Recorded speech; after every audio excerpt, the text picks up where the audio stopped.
नमस्कार, जय हिंद, जय भारत। दोस्तों, आज फिर हमारे साथ एनके सूद सर, एक्स रो ऑफिसर है। सूद सर, नमस्कार, आपका बहुत बहुत स्वागत है। नमस्कार, बहुत बहुत शुक्रिया आपका।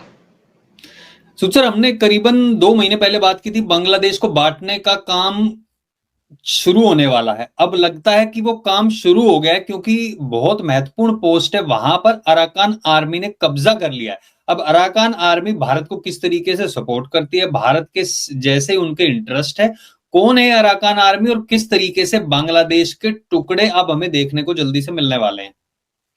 देखिए, पहले तो मैं आपको बता दूं, बांग्लादेश बांग्लादेश का दो कंट्री से बॉर्डर लगता है। एक इंडिया 4097 किलोमीटर का, और दूसरा लगता है म्यांमार के साथ 271 किलोमीटर का, और बाकी जगह इनके पास समुद्र है। और म्यांमार के अंदर इस टाइम पे एक काफी साल से झगड़ा चल रहा था वहां पे आर्मी के बीच में, और साथ में जो बुद्धिस्ट है, जो नेशनलिस्ट बुद्धिस्ट है, उनका झगड़ा चल रहा था, क्योंकि बुद्धिस्ट वहां पे लड़ रहे थे। और एक इनका जो बहुत सा इंपॉर्टेंट लीडर है बुद्धिस्ट का, उन्होंने रोहिंग्यास को वहां से भाग के निकाला था, क्योंकि रोहिंग्यास एक प्रॉब्लम बने हुए थे म्यांमार के अंदर। रोहिंग्यास मुस्लिम थे, वो कहते रोहिंग्या जो है ये तो बांग्लादेशी है। और मैं फिर आप थोड़ा सा और भी बता दूं कि जो रोहिंग्यास थे ये मुस्लिम है, जो म्यांमार के अंदर बसे हुए हैं, और ब्रिटिश इनको यूज करते थे। ये कहा जाता है ब्रिटिश इनको बांग्लादेश से लेके आए थे म्यांमार के अंदर, ताकि सुभाष चंद्र बोस के खिलाफ एक आर्मी खड़ी कर सके। इनको आर्म्स भी दिए, और इन्होंने सुभाष चंद्र बोस के खिलाफ लड़ाई भी की, और उनको काफी नुकसान भी पहुंचाया।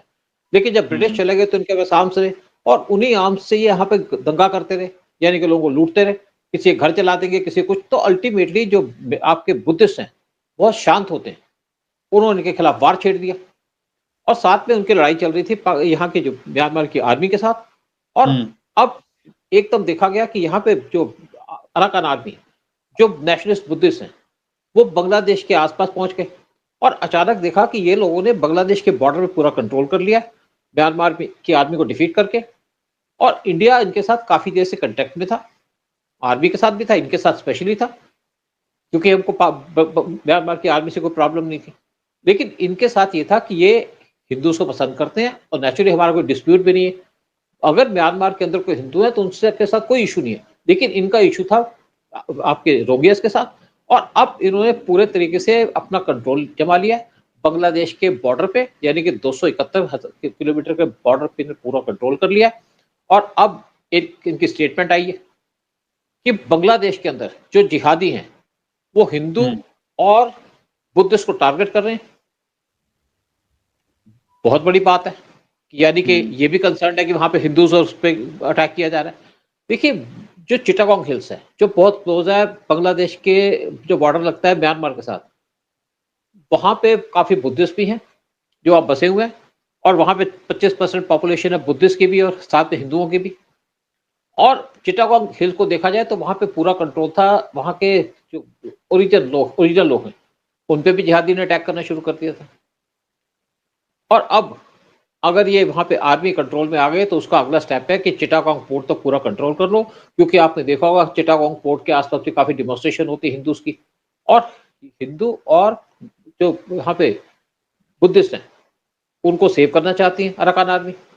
और जैसे अब बात कर रहे थे कि इंडिया एक प्लान कर रहा है कि किसी तरीके से बांग्लादेश के अंदर जो हिंदू रहते हैं उनको अलग किया जा सके, और अब लगता है कि वो प्लान कामयाब होने लगा है।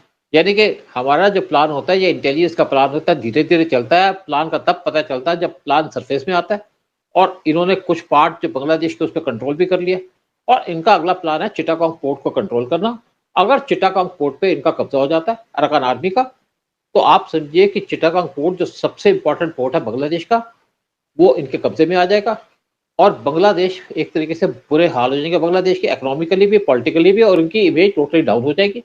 मोहम्मद यूनिस का भी बहुत बुरा हाल हो जाएगा। तो इस तरीके से ऐसा लग रहा है कि यहाँ पे एक नया रूट बनाया जा रहा है, नया कंट्री बनाई जा रही है, हिंदू जिसका नाम है, या हिंदुस्तान जिसका नाम है, हिंदू देश। और वो बनाई जाएगी, हिंदू देश बनाया जाएगा बांग्लादेश के अंदर। तो ये जो प्लान था जिसके हम बात कर रहे थे, वो लगता है कि अब रियलिटी में आ चुका है, और बांग्लादेश की आर्मी वो अलर्ट हो चुकी है, बांग्लादेश की नेवी अलर्ट हो चुकी है, उनके जो शिप्स हैं वो सी में चक्कर लगा रहे हैं। लेकिन मुझे नहीं लगता कि सुनते पहले बांग्लादेश आपने के जब पास। हमने पिछली वीडियो में बात की थी तो ये था कि हिंदू देश वहां पे बनाया जाएगा, जैसे मुक्ति वाहिनी क्रिएट की गई थी पहले, वैसे ही कुछ एक ग्रुप के ऊपर काम किया जा रहा है ऑलरेडी। वो वहां पे थोड़ा सा दिखाया गया था बांग्लादेश को, और बांग्लादेश का ध्यान उधर हो गया था, और पीछे से आके एकदम से इन्होंने बॉर्डर पे कंट्रोल कर लिया। जो बात कर रहे हैं कि भारत का बांग्लादेश का इतना बड़ा बॉर्डर लगता है, वो बॉर्डर अब लगता है कि यहीं से इन अराकान आर्मी के द्वारा किया जा रहा है। अराकान आर्मी हालांकि आई थिंक इनकी इतनी बड़ी संख्या भी नहीं है, लेकिन फिर भी इनको सपोर्ट कौन कर रहा है सूद सर? देखिए, नेचुरली बात है, इंडिया सपोर्ट कर रहा है। आप जरूर इनके पास ड्रग्स के पैसे हैं, लेकिन इन्होंने म्यांमार की आर्मी को डिफीट कर दिया, जिसको चाइना सपोर्ट करता था। चाइना उनको आर्म्स एमुनिशन देता था, इंडिया भी देता था। लेकिन देखिए, इंडिया यहाँ पे बैलेंस मेंटेन करके रखता है। जो पार्टी पावर में, इंडिया उसके साथ खड़ा होता है। और दूसरी तरफ मैं बता दूं आपको कि इनको एक और सपोर्ट करता है ग्रुप। यहाँ पे बहुत से एथनिक ग्रुप्स हैं म्यांमार के अंदर, जो अराकान आर्मी के अंदर इंक्लूडेड है। और जो इनकी ये प्रोविंस है, रिकिने प्रोविंस, वहां पे इनका पूरा कंट्रोल हो चुका है। और एक और बता दूं बात कि यहाँ पे कोई और ग्रुप्स हैं, जैसे KIA, काचिन इंडिपेंडेंट आर्मी, इनके लोग भी इनको सपोर्ट कर रहे हैं। और काचिन इंडिपेंडेंट आर्मी बड़ी स्ट्रांग आर्मी है। इनका अलग रीजन है, इंडिया के दूसरी तरफ लगता है इनका बॉर्डर, यानी कि हमारे जो नॉर्थ ईस्ट स्टेट्स है उनके साथ इनका बॉर्डर लगता है। वहां पे इंडिया के जो मिलिटेंट जाते थे, उन्होंने भी हमको हेल्प की है। जब यहाँ पे 2015 में